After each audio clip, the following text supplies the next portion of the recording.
So dog allergies are drama. Am I right?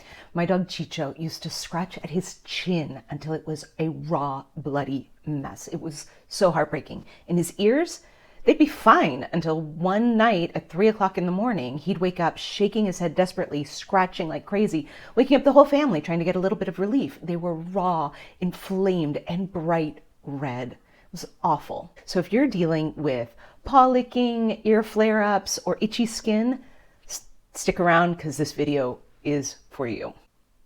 For those of you who are new here, my name is Kate, and before I had Ciccio, I had another dog, Bucky, and I did what most responsible, busy dog owners do. I tried to buy her the best food I could and trusted that it was enough for her. I really didn't know anything about dog nutrition, and then she got diagnosed with cancer.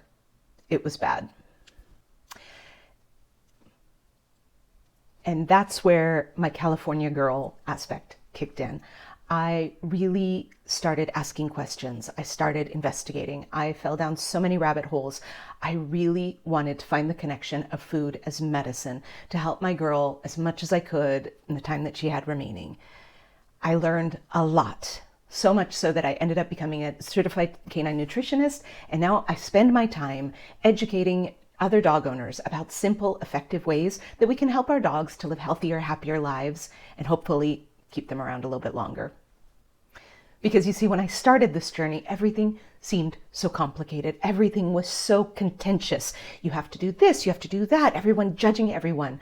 I want to be the voice that says, here are some simple, easy steps that you can take in conjunction with your vet, in conjunction with traditional care and food for your dog. Here are some ways that you can help support your dog a little bit better. It's not about perfection. It's about gentle, easy support every day that I try to make as easy as possible for all of us to keep our dogs healthy and happy. So let's get into today's topic at hand, dog allergies and what we can do to help our dogs. First, I want to make it very, very clear that vets are absolutely essential. Medicine saves lives, and Apoquel, the medication that Ciccio was prescribed, is absolutely the gold standard for chronic allergies in dogs. It worked for Ciccio. It absolutely did.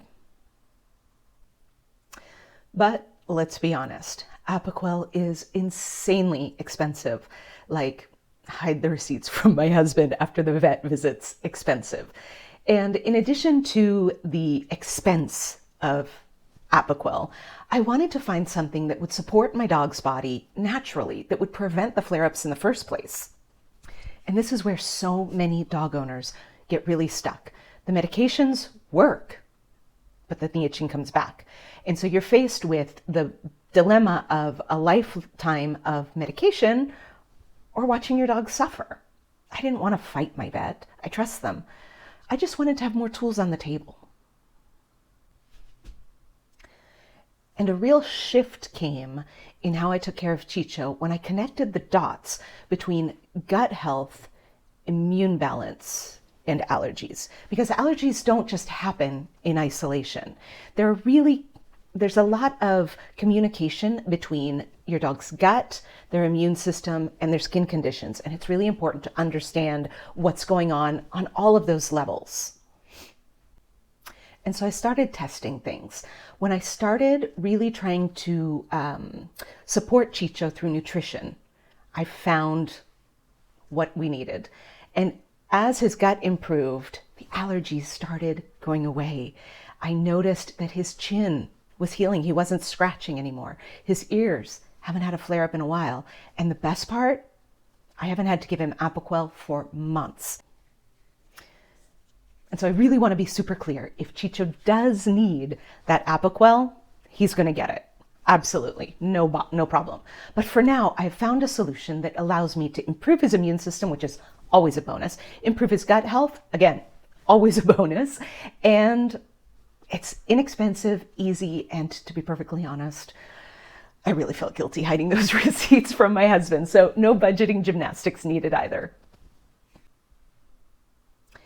And so one of those nutritional tools that I really came to love was spirulina. And this is something that not a lot of vets talk about, not because they're hiding anything, but it's not, nutrition is not their primary source. So I want to tell you all of the benefits of spirulina for your dogs and hope that that will open a dialogue with your vet if that's something that you're curious about.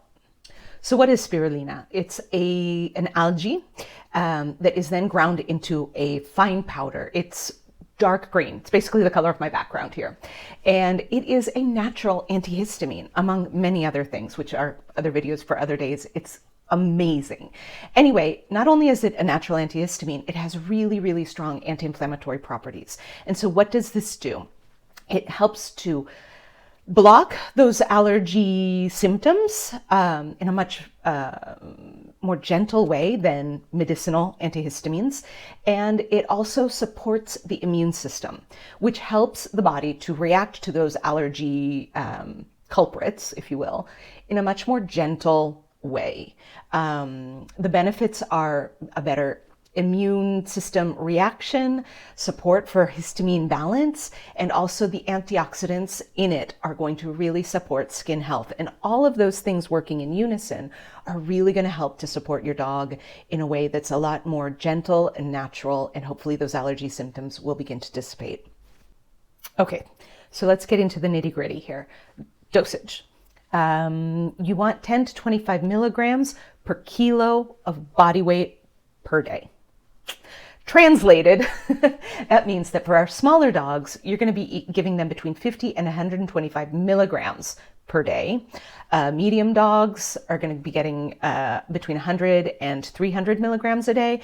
And larger dogs start with that amount and then gradually work up and see how they react to it. You always want to start slow, and you always want to keep in mind paying close attention to how they react to it, how their bowel movements are, how their appetite is. All of these factors are really important to keep in mind as you gradually increase the dosage.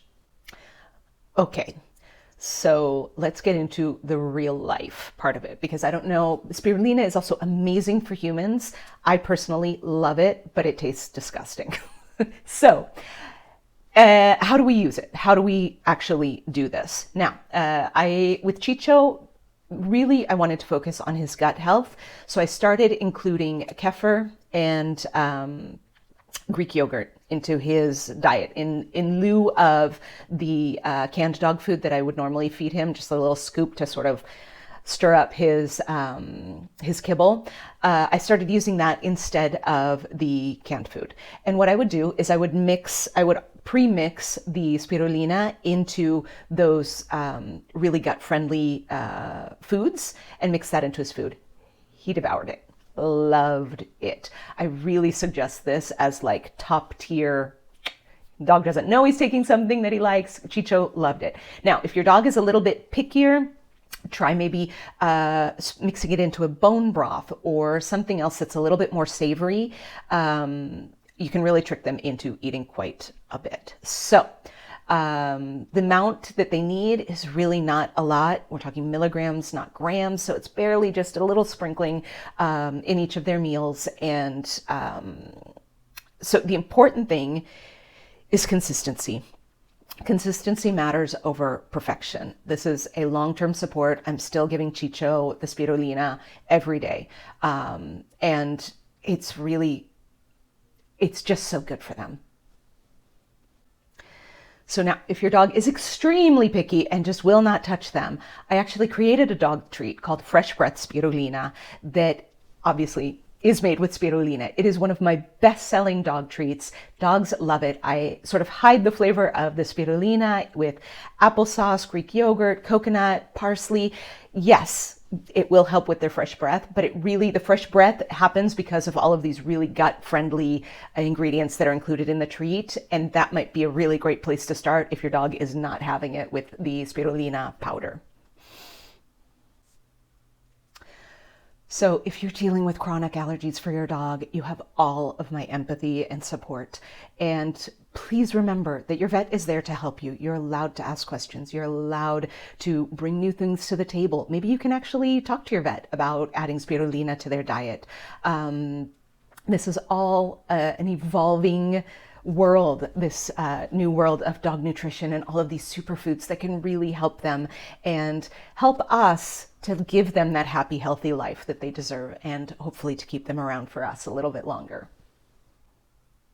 So if this sounds like your dog, I will link my Fresh Breath Spirulina dog treats down in the description below. And if you like this kind of information and want to learn more about how to help support your dog naturally and easily without overturning the apple cart, as they say, please subscribe.